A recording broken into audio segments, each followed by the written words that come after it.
Welcome to our channel. Today we how to authenticate to MongoDB Atlas using API keys. Easy tutorial step by step clearly. To authenticate to MongoDB Atlas using API keys, you first need to log into your MongoDB Atlas account. Navigate to the Organization section in the left sidebar. Select the organization you want to manage. Click on the API Keys tab in the Organization settings. Here, you will see a list of existing API keys if you have any. To create a new API key, click on the Create API Key button. You will be prompted to enter a name for your new API key. Choose a name that is descriptive and easy to remember. Next, you will need to set the permissions for your API key. Decide which permissions are necessary for your use case. Once you have set the permissions, click on Add API Key. After creating the key, you will be shown the public and private keys. Make sure to copy the private key immediately, as it will not be shown again. Store your private key securely, as it is sensitive information.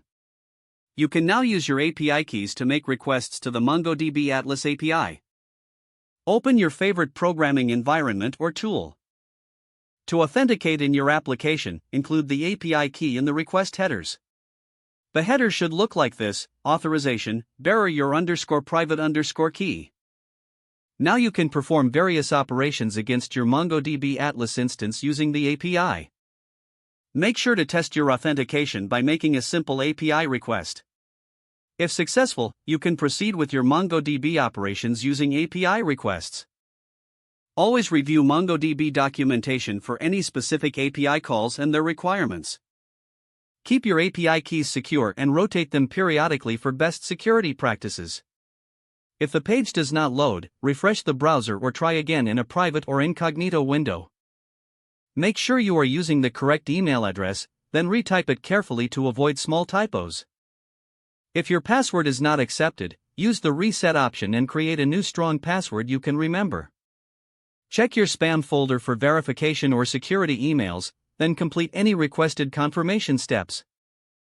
Enable two-factor authentication if available to improve account security and reduce unauthorized access risk.